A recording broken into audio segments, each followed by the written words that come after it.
Hello, Olga. Hello, Siegfried. Thank you so much for agreeing to record this interview. It's been long and waiting, and we're so excited to have a chat with you about the such an amazing method. If you remember, well, I met you in 2010 in mountains of Switzerland, and Yeah, it was yeah, incredible learning. And I've seen how EIPs changed, the pre and post QEG, the EIPs changed right. with Yuri analyzing the data. And that's convinced me because first thing I heard about infra low frequency neurofeedback is that it works, but we don't know how it works. That's what my Yeah, first thing I've been told by Andy Miller. Um, and it's long evolution since I implemented the infra low frequency in our clinic in Australia.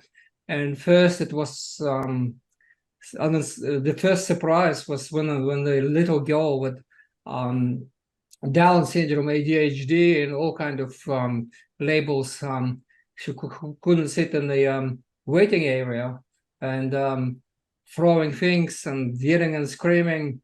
And we put electrodes on, and she's fallen asleep. And she was just an angel.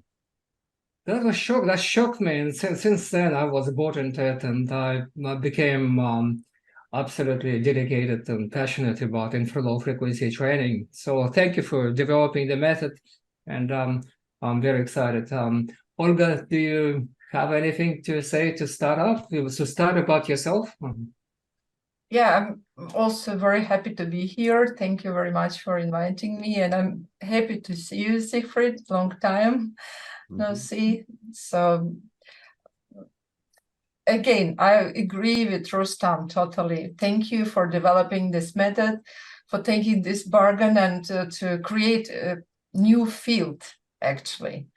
Before you people, they've been studying the stuff on ELF range, but you did enormous discovery that we can actually use it to train self-regulation. And this is unbelievable result what we have and what we see now. Thousands people using it daily in medical practice, in psychotherapeutic practice, and they are successful. Yeah, a lot of happy people around who was under this treatment. So thank you very much. Thank you, Olga. Yeah. So, Siegfried, you've been a scientist for quite a long time, dedicated to, you was a pioneer of neurofeedback, and we're going to talk about your new method today of infra low frequency neurofeedback that you developed together with your with Sue Othmer. And okay, so we're going to start. Would you like to introduce yourself and briefly and to say what you would like to say? Yeah. That. All right. So basically, I started life as a physicist and worked in aerospace for a while. But then our son with epilepsy got us into the neurofeedback in 1985. And then our entire family benefited and did so rather rapidly. And Sue's background, and of course, Sue is really the clinician here who actually sniffed this whole thing out, right, in her clinical work. And I was this, a scientist with another kind of background. Sue's background was actually in neurobiology. She also studied physics at Cornell, and but she said, I need to understand math and physics before I go into biology, because biologists have this gap when it comes to math and physics. And so I said, I need to get that first. So it was always her intention to go into neurobiology. But then, due to a variety of circumstances, her PhD got derailed. It was virtually complete. So we moved out here to California in 1970 so that I could take a job in aerospace and we could make a living. And Sue moved all her lab stuff and her cat to UCLA Brain Research Institute. But then it was not to be. Her major advisor died in a sailing accident, and UCLA wouldn't accept Cornell credits, and Cornell didn't have another advisor to take over. And so basically the whole PhD program fell in the water. Now, the interesting thing is she was working with cats with ERPs back then in 1968, right? Now, ERPs appeared on the scene at about 1964. So by 1968, Sue was already working with them, had the first digital signal averager. I would just marvel at this instrument. And so she was right at the frontier, right? And studying the attentional mechanisms in the cat. So consider this was at the same time that Barry Sturman was sitting in Los Angeles working with his cats, right? So they were of the same generation. Incredible. Right. Yeah. And then her career got derailed. And she said, okay.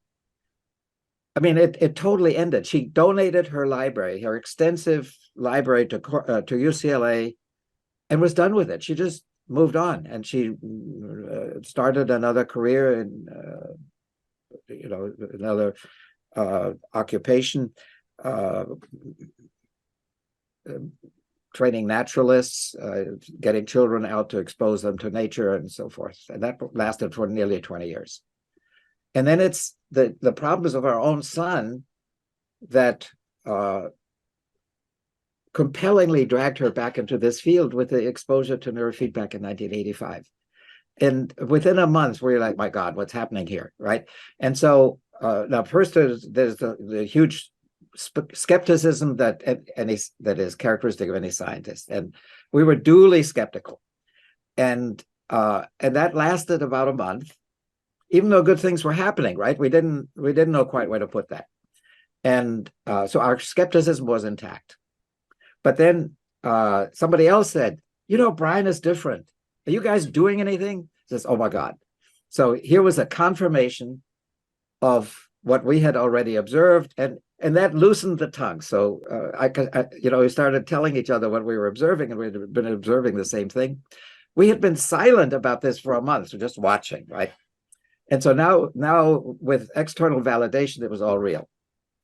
And then, I said, well, how do we help out here? The person was dealing with his old analog equipment from Sturman's lab, and well, why don't we just get going developing a computerized version, which is not my forte. I don't do software. I mean, I'm a scientist of the old style.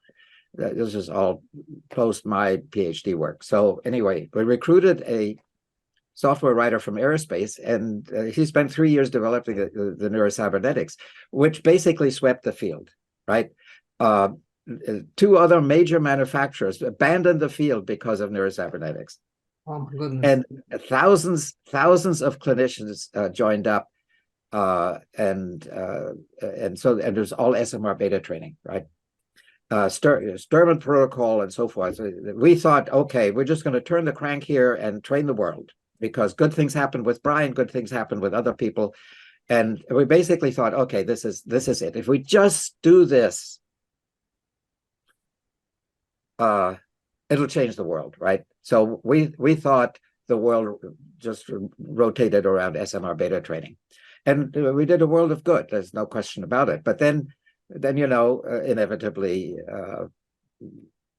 various initiatives, various impulses, and then the agenda gets more complicated. So that then put us. And who better than Sue? Because the fact of the matter is, she had her own difficulties with her brain. And so she was a very good responder to everything, to all the protocols, right? So she was the right person. She had the sensitivities because of these difficulties to figure out the different protocols. So Rustam, I just lost your image, but I hope you're still recording. There we are. Yeah, sorry, there was some kind of hiccup. Yeah. So anyway, that's what got us started, and you see the complementary roles. Sue, first of all, had the experience of working with a very difficult child for many years as a parent, right? And then she had the neurobiology background. She had the EEG background. And so she was the perfect person to drive this field forward. And I must, make certain that she gets the credit here.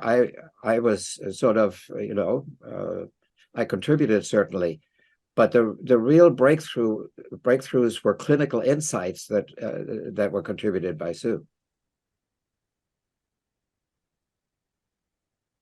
Yeah, Amazing. Amazing story. Yeah, and that's just the beginning, right? And then, And how? Yeah, go ahead.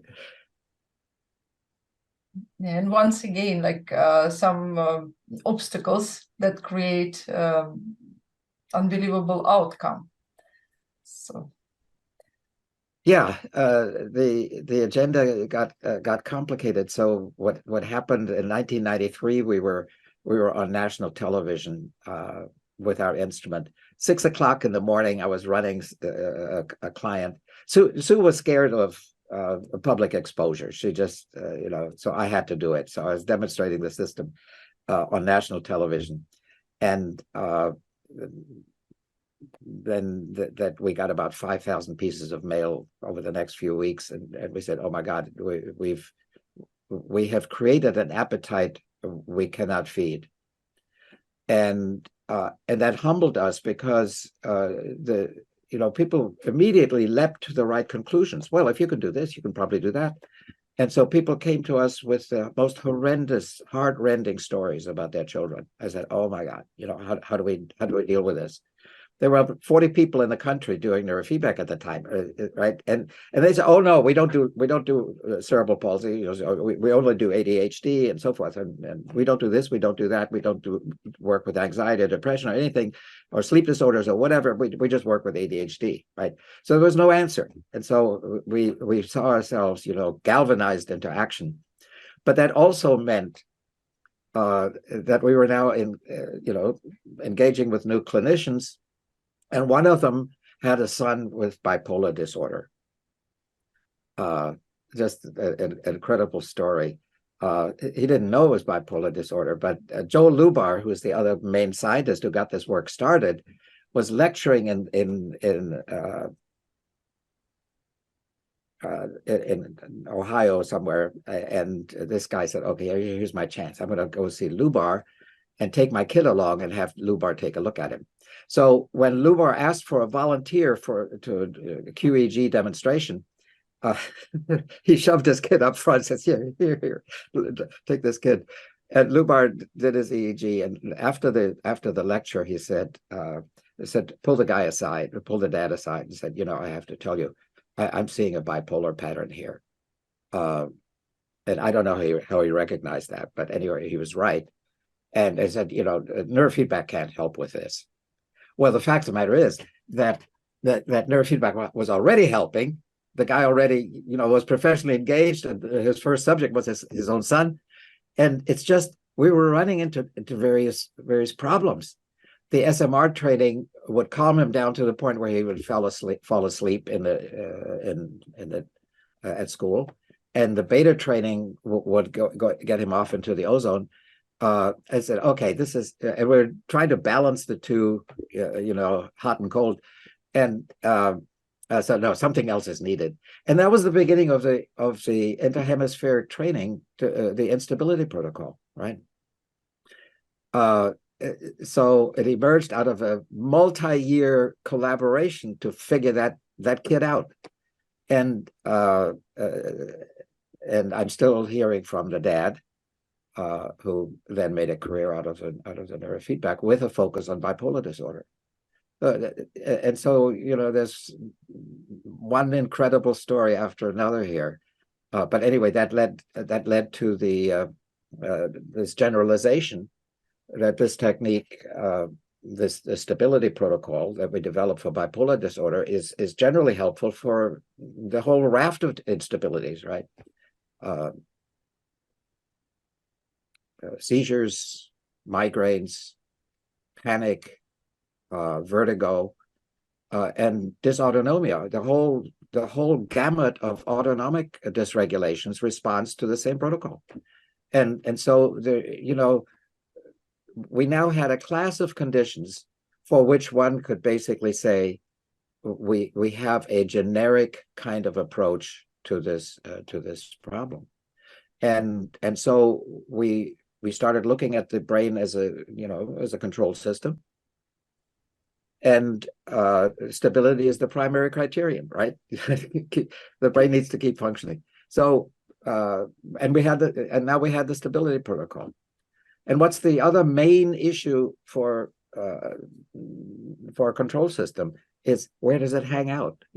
What's the level of activation? And we label that central arousal.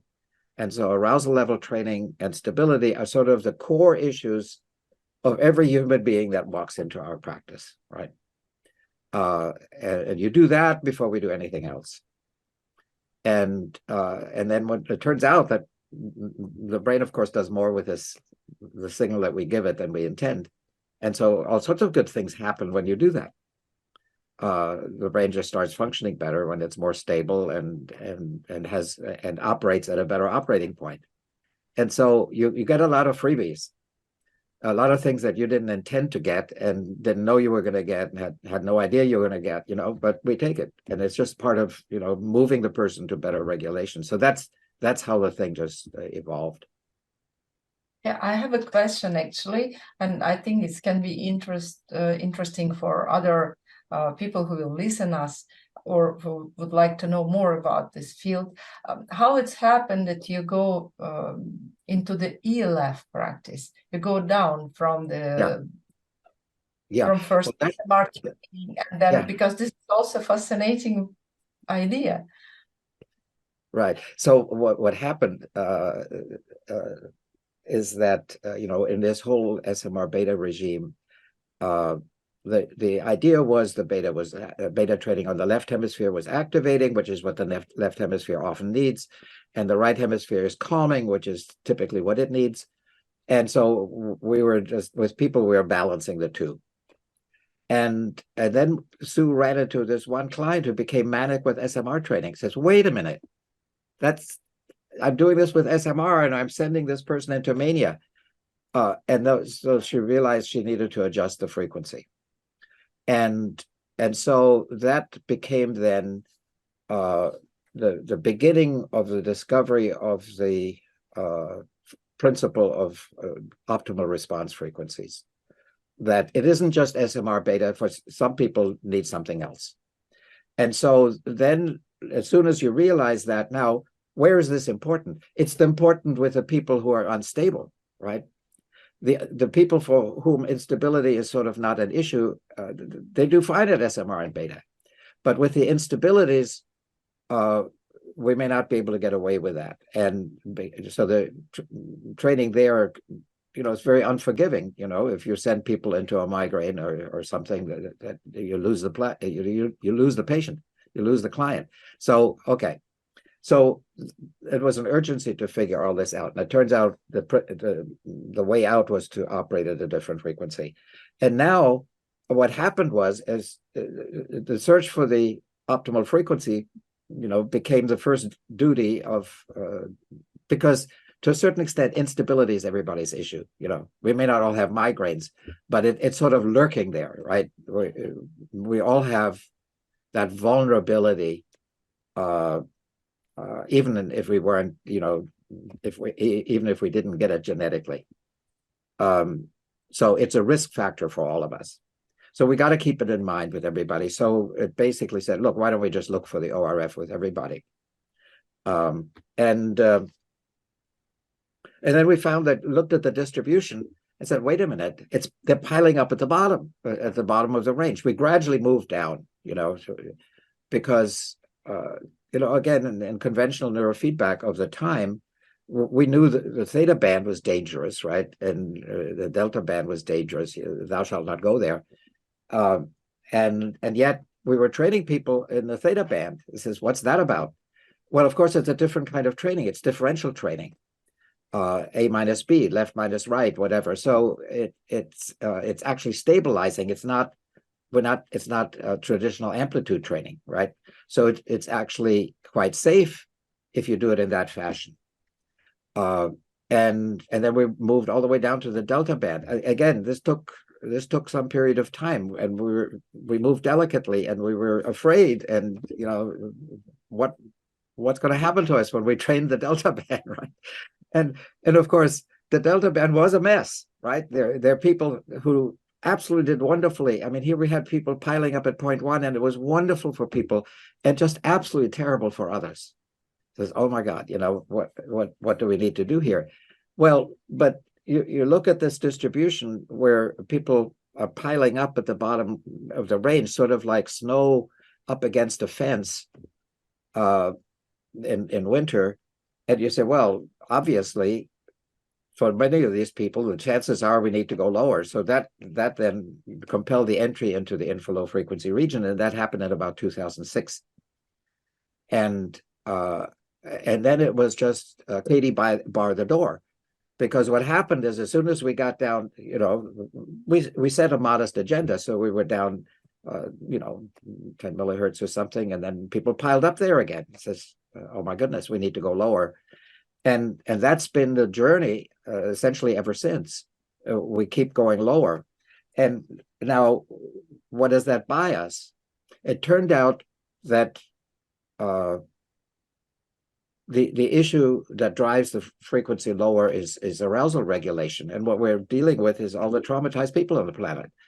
You know, the people who got launched in life with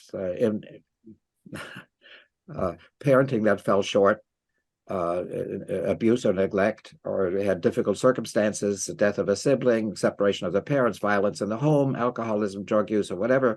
And the child just didn't get launched well. And of course, that's increasingly commonplace in our society. And so these people are living life with a terrible handicap. And so it turns out that this low frequency training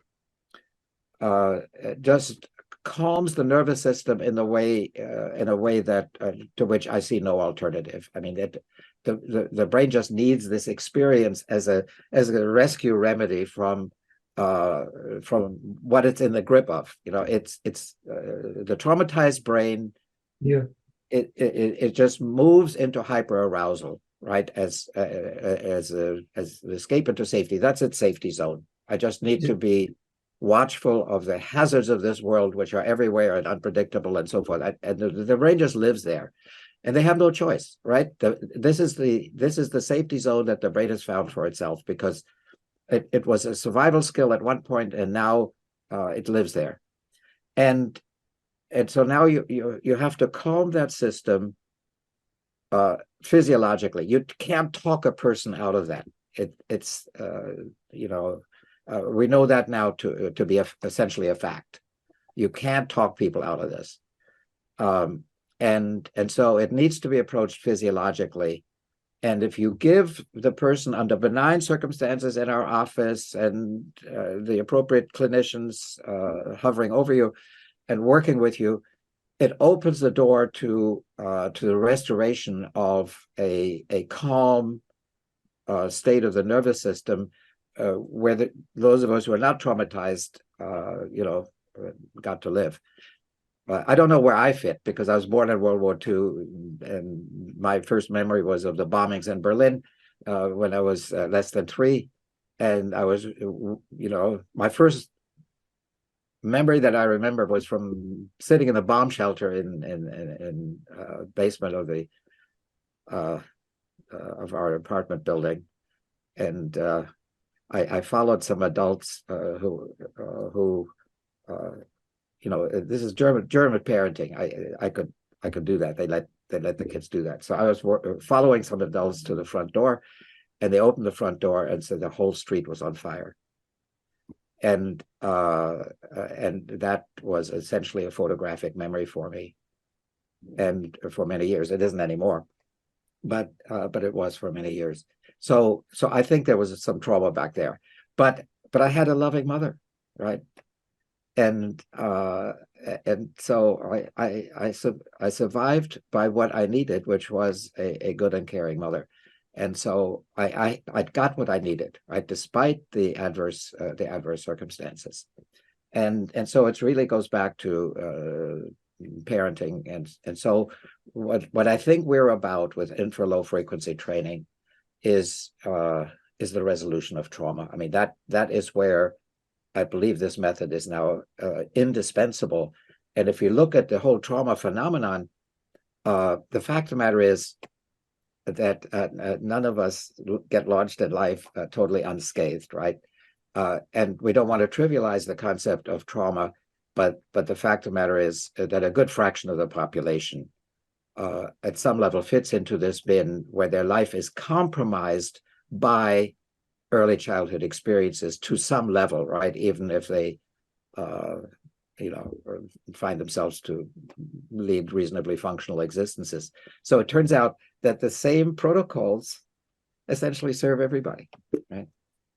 Train stability, train arousal regulation, and there's hardly anybody where you say, okay, well, he doesn't need that, right? We all need it. We all benefit from it. That's amazing. This seems like you discovered some kind of fundamental mechanism of survival in the face of adversity, when a biological system go into some kind of survival state where they can survive this extreme distress. Yeah. I think that is the niche for this method, and then we realize we're all candidates at some level. This has been if I think back on our lives, we probably wouldn't be here now if we hadn't done neurofeedback on our own brains, right? Sue wouldn't have had the energy level to do it. She was never a high energy person, but this allowed her, the neurofeedback allowed her to function at a higher level. It helped Kurt tremendously, our son, who's running the business. It helped me very clearly, and we all have our thick files from all the sessions that we've done, right? My file is several inches thick, so we've done a lot of sessions, and it's a continuing learning curve. It's incredible. And so at what point you realize that this is a fundamental mechanism of endogenous brain self-regulation? That's a new term being coined recently. Yeah. So let's talk about endogenous neuromodulation, this fancy new term. So, and it turns out, you see, well, let me explain it, and then I'll go into the history. So endogenous neuromodulation is where we're not trying to direct the brain's progress through neurofeedback, which has been the tradition, right? The tradition in therapy is that you put yourself in charge of the process. Psychiatrists are there, psychologists are there. You're the person in the room who's kind of in charge that the process goes in the right direction. And so when it comes to the brain, that was a daring assumption, because we knew at the time of Sturm and at the early days of this work, so little about the brain, right? We didn't have the brain imaging and all of that. So we had such vestigial information about how the brain actually functions. And yet we were putting ourselves in charge of this process. So unsurprisingly, that's why we had very modest objectives early on, right? Everybody stuck with the Sturman protocol. The way I say it is that Sturman kind of carved the first road into the jungle, and so everybody was on that road, right? Because his research kind of established the legitimacy of the method, and we said, okay, we can't go far wrong if we just do that method. Okay, so, but what happened was Barry's early instrument also had this little green light which showed the ebb and flow of the beta amplitude, the training band. And when I did my own training, first few sessions, I came in there, first of all, I have a very low amplitude EEG. And this was Barry's lab instrument that was being used here. And the amplitude was so low that the threshold, I wasn't crossing the threshold very much on the most sensitive setting of the instrument. And so I wasn't getting very many beeps. And so I was, what do? I just watched the little bouncing green light, ebb and flow. And every once in a while, the red light comes on because of an inhibit. Okay. But then I also had the sense that I could actually control the rate of beeps to some extent. Well, wait a minute. How am I doing that? I couldn't figure that out. It turns out later, looking back, I probably was just turning my neck a little bit and introducing enough neck tension that I could generate beeps in the beta band. Okay, so the beeps, now I knew they were not honestly come by, right? I was cheating, and although I didn't know I was cheating. So can't trust the beep. So what made the difference? It was the little green light. Had to be the little green light. And so from the very beginning, my first 4 sessions with Margaret Ayers, I realized, okay, it's in the dynamics that the essence of this method lies. The brain witnessing its own dynamics. And so in the neurocybernetics, we then emphasize that. And of course, as soon as you're in the digital world, you have greater freedoms, you have the video feedback and all of that. And so we didn't have a little green light. We now have video games. And our son Brian contributed Pac-Man, the first such video game, and he contributed boxes, which became popular. And then we had the rocket game and all of that. So, but all of that, what the brain gets out of that is the dynamics, right? Yes, they're the beeps, and yes, they're the inhibits. They're all important, but what set the neurocybernetics apart was the emphasis on the dynamics. And then, of course, it was the emphasis on the dynamics, on showing the brain its own dynamics, that led to the discovery of the ORF principle. And then when you go to low frequency, you can't do reward-based training anymore. The signal just fluctuates too slowly. What does it matter that every time the wave comes up, you notify the person? You don't need to do that. They already know the wave is coming up. You're just showing them the dynamics. The beep is not additive, doesn't tell them anything they don't already know. So the operant conditioning element drops away. So now we had continuous training, continuous feedback, right? They're just watching the signal. And of course, nobody knows what that signal should look like or ought to look like in a well-regulated brain. So basically, the brain's got the job, right? We can't help. We throw up our hands and they said, okay, we show the person the signal and the brain responds to it. Fine. But then we get to lower frequencies. And of course, it's exceedingly boring just to be watching, low frequencies. So we basically embed the signal in a video game. So the person is distracted by the video game. They're not even paying attention to the signal, right? But the brain is noticing. Brain says, I know what's important to me here, right? And so the whole thing rests on the fact that the brain recognizes the dynamics on the screen. It says, okay, that's me. And that doesn't get lost at low frequency. It's totally amazing that we got this boring signal and the brain still says, that's me, right? That's my dance, even though it's so deucedly slow. And in the abstract, nobody would have, sat down and laid out a plan. Says, what if we do infra low frequency training? That ought to be quite wonderful. No, you had to just sort of be forced into it, step by little step, right? And now, yes, we need to go a little lower in frequency, and by golly, it still works, right? And we scratch our heads and say, how is this possible? Well, it's obviously happening, right? So we accept it, we move on. So then I put a publication out into the ether. There are some frontiers of human neurosciences, and they say, "Yikes! What is this? Nobody can believe this. Nobody can take this seriously." He says, "I understand. If I weren't living with this, I wouldn't believe it either." Right? You have to have your belief system refreshed. And Sue said, I mean, all these brains are different, right? So a new client comes in, you don't meet them with a confidence that, okay, I have my skill set, I'll manage. You utter a little prayer, says, "Please God, may it happen again." May I be able to solve this person's problem as well, because we're still up against the mysteries. These brains are particularly highly deficit people. We're in such a morass of dysfunction, right? How do we find our way to that,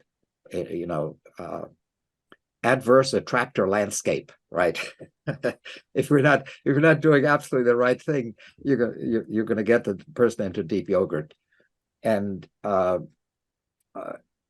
so indeed, this calls on your highest skills, regardless of the competence of our tools, right?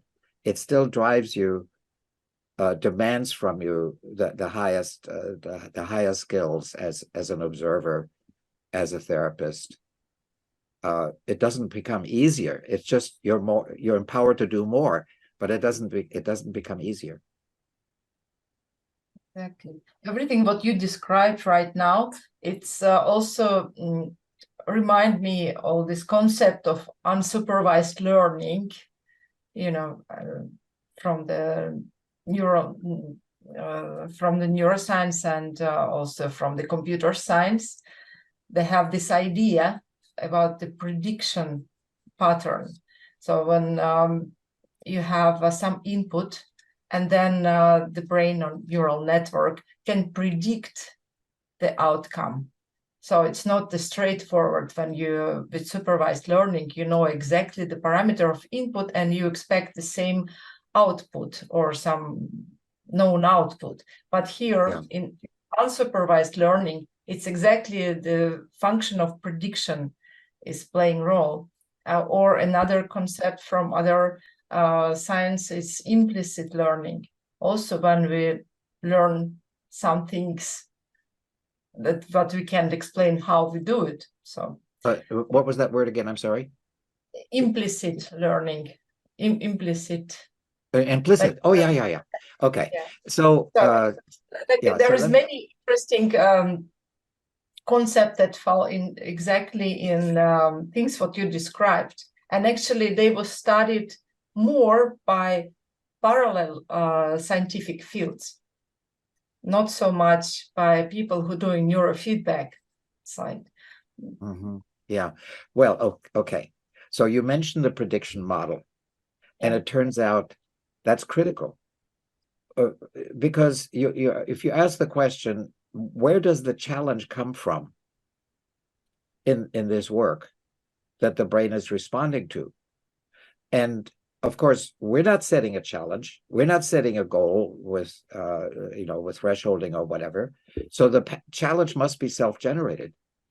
And the only way we can explain this is on the basis of the prediction model. In other words, the brain is recognizing the signal by virtue of the fact that over time, its predictions for the signal gets confirmed, and right, so the brain says, yeah, that's really my signal. So you already have the prediction model operating right there at the point of first recognition. This signal is meaningful to me. This signal represents me, and then so what happens is that the brain attempts to bring closure between the unfolding signal and its prediction for that signal. So inevitably, it's in the nature of brain function that when it sees a signal that's relevant to its own ongoing function, it will project that signal forward and has expectations for that signal. That's just the way the brain is organized. Okay. And then it sees, that's of course a continuous process going forward, but then the brain tries to bring closure between the prediction and the reality. And that's the ongoing challenge, right? Which is now continuous, and it's covert, and it's implicit learning, right? We're not directing it from the outside. So you're absolutely right on. This is the process. Thank you. Yeah, and I was going to ask you about the current state of this field and this science. Do you have any new insights, new ideas, how we go forward with that? What's going on at the moment? Yes. So I'm in the near term, I'm thinking that I'm thinking more about the instabilities.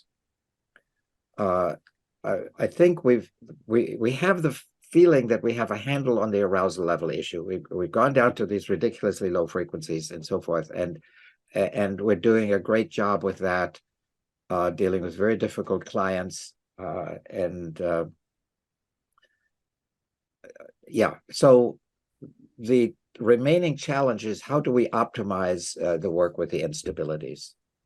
And here, I think the ORF principle, obviously plays a role. And when I think back, we made such quick progress with the instabilities back in the EEG range, right? We could kill migraines within a matter of minutes and so forth.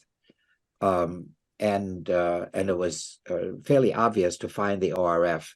So my eye is being cast now back to the higher frequency range, upper ILF, and also the EEG range, because ORFs populate the entire spectrum. So we can quite possibly help ourselves a great deal by complementing the extreme low frequency work with work at higher frequencies to address instabilities. And then, of course, other challenges as well. In other words, we're working back up the frequency scale, having handled at the extreme low frequency what has to be handled there at extremely low frequency, which is arousal regulation, right? But these other problems, I said, let's take a fresh look at how to address these. And indeed, as we march back up to higher frequencies, the options expand in terms of how we deal with these problems. So I think that's very promising. And then, of course, I really want to draw the EEG band into the picture again, but now with a more thorough immersion into where the focus is endogenous neuromodulation, right? Where we put the discrete feedback, which may still be present, no harm. It engages the person, they feel rewarded. It has good things at the psychological level, even if it's less relevant on the physiological level. So, but with an emphasis of doing that as well as we can, which we didn't do back then, right? And now, but when we know, okay, we really want to do endogenous neuromodulation in the best possible manner, then that leads us in a slightly different direction, and that's now part of the thrust forward, and so quite clearly I see a broadening of the agenda, but within the frame of endogenous neuromodulation, right? With where the focus is on optimizing that particular aspect of the method, and of course, the inhibits carry forward, and so forth. And we can also improve the inhibit design. And in particular, when you have more electrodes on the scalp, then and more inputs, you can do a much more refined inhibit design. But again, the thought is to shift toward letting the brain decide what's good and bad, rather than going to necessarily to threshold-based training. I want to move toward where we inform the brain and let the brain, in its wisdom, react. And we've done that. We haven't done that yet with the inhibits, and I don't know where that's going. But that's my thoughts are going in that direction. That right now we're to put ourselves totally in charge of the inhibit thresholds. What if we take the approach of just giving the brain salient information and letting it do what it wishes with that? So that's a thought. And of course, the other methods, can be drawn on. And I just want to be very efficient, because I want this technique to be so accessible to people, to get people very quickly into a more functional state, right? And so with these two protocols, stability and arousal regulation, I don't need much in terms of information about the EEG to know how to do that, right? It's the brain's response that tells us when we're on track, and so we can get on with that very efficiently, and that's the most important agenda. And then the agenda can proliferate if the person, has the money to continue and so forth. But we have the.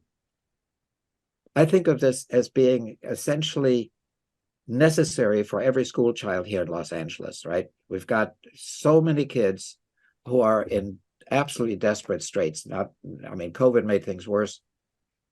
And here's the rescue remedy, right? And we can bail these people out rather quickly. And we can't, we don't have the skill sets out there or the equipment, whatever, to do full-blown maps on everybody and so forth. Let's pursue the low-hanging fruit, get the low-hanging fruit, and get these kids launched on an educational career for which they otherwise won't be prepared for. Yep. What about? What do you think generally about this functional brain analysis to be added into the practice? I understand, of course, to make it more accessible to the people, we shouldn't overcomplicate the method. And we have already perfect protocols that work in most cases. But what about to add some extra knowledge about the client? For example, if we have a hard case, if it's not something that we can answer immediately, or if we have some specific effects during the neurofeedback training. Or maybe we can predict by additional evaluation of the client how he will respond to certain treatment protocol, or where to start. Yeah. So there, with regard to the last point, making measurements that predict the response, I think that's I would put that as the second tier. When we've done the obvious and are then scratching our heads as to where to go next, we're dealing with the residual issues. You might point might very well come where say, I need more information, and so then there are various ways, of course, that one can go. And now Rustam relies a lot on the ERPs because that's the most reliable output from the kind of analysis that he's doing and so forth. I tend to think of the ERPs as being associated with the engaged brain, right? You're looking at the response to a challenge, whereas the training that we're doing in the Infra Low is really directed toward the resting brain, right? It's toward, now, of course, the one sets the stage for the other. The resting brain needs to be ready for the challenge, right? So it's the resting brain that determines ultimately the ERP. So yes, the ERP data is relevant also to what I'm talking about here, the resting state organization and so forth. But I don't know how well one can predict protocols on the basis of ERP data. I mean, that's more Rustam's territory than mine. But there are other ways looking at the interaction of Brodmann areas. Are they relating properly where they should be? Right and left, and you can often figure out that you've got real disconnects there in critical Brodmann areas. And that information would be helpful as an additional guide to training. But of course, we're on the track of seeing if by the judicious choice of protocols, we can tease out these mechanisms experientially. Like we try a particular protocol and see how the person responds, right? Because the nice thing is people respond so quickly, and particularly after you've cleared the underbrush, you've stabilized the brain, you've done arousal regulation, and now you go after somebody may have some obsessive compulsive tendencies and so forth, and you now go after that piece. You can try a new protocol and relatively quickly see that there's you can get a single session response if you really hit the sweet spot on a protocol. And so I'm figuring that we're going to gradually, by putting together the learning curves of everybody who's actively participating in the networks and sharing information, they will gradually get more efficient at finding the right protocol to try with particular problems such as OCD, which has been a challenge, and autism, which is always a challenge, which is not a unitary challenge, right? That's its own little universe. In other words, we need to move beyond the protocols that we teach in our protocol guide, which are just the basics. I think it was amazing the role of protocol guide that you just covered. Global, the regulation is a #1 priority. The first we need to improve, and then to move to more specific sites, and that's where all the other measurements come. I think that's what Olga meant.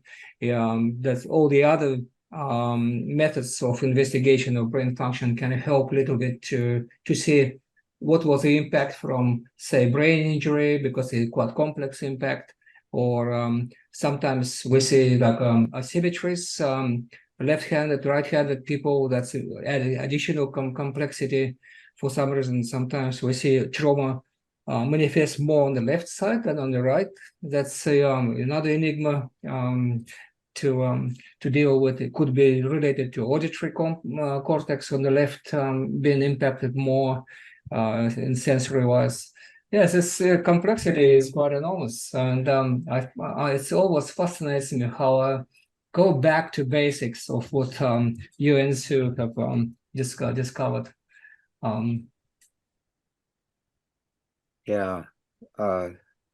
So then at some point the plot thickens and the options open up. But again, all of us are working to make this as efficient as possible with each client, and so that we can get to the goal before we deplete their pocketbook. Well, that was amazing. We had some more questions. We could probably record another interview in the future. I'm sure there will be a lot of interesting topics to discuss. So, do you think we're going to see more channels added to the method? Well, yes. For here the conversation divides. When it comes to what we call traditionally the reward-based training, even though we're not giving rewards, the brain is going to be a narrow focus on the single channel that we give it. But on the inhibit side, we really would love to be able to make smarter decisions by having richer sources of information that inform the brain as to what is happening. Just my bias, and so there we're going to have more of a developmental thrust. But when it comes to the traditional reward-based training, the thing is we've got to, well, with infra low, we've got a slow signal. The brain can't pay attention to two slow signals at once, right? It really, at this level. Now, the brain does a lot of multitasking underneath in its own space. But when it comes to our sensory universe, visual system, it's one channel, and there's tactile is going to be one channel, and auditory, no, auditory can have two channels. That's the nice thing. So auditory opens up the agenda. We can have two channels, and I think that will be exploited, right? We're going to look at auditory feedback where we take advantage of the fact that the hearing sense is already inherently frequency based and exquisitely sensitive to phase fluctuations. So we can utilize that, and now of course we're going to use two-channel information. Amazing. Olga, do you have any more questions? You probably have a lot of questions. Yeah, I have a lot of questions, but I think this is a reason for another meeting. And of course, we can maybe discuss some possible interaction or maybe joint research later on, and because it's really interesting field. Well, what I'm hoping for, just a parting message, is I do want everybody who's engaged with this method to feel empowered to contribute to the whole, to let people know what they're doing, because we're moving to a crowdsourcing situation. We're all dealing with these unique characters in our chairs, in our clinics, and we're all on a, have our own learning curve. It just needs to be shared to contribute to the collective. Because what I see happening is that inevitably everybody wants to put, not everybody, but lots of people want to put their own stamp on this. Okay, and individualize the training. Well, this is how I particularize the method and so forth. But share that information, right? Let it become part of the collective debate and learning curve and so forth. So I see of course we've got lots of languages involved, but as best we can, we ought to continue to communicate and share information to accelerate the collective learning curve. Well, that was fascinating interview. Thank you so much, Siegfried. I'm sure a lot of people in Australia and Europe will be very much interested to listen to this interview, and hopefully we will continue our discussions and we'll bring more people in to the field. It's been fun. Good talking to you. Thank Great. you. I'll see you next time. Thank you, Olga. See you. Yeah.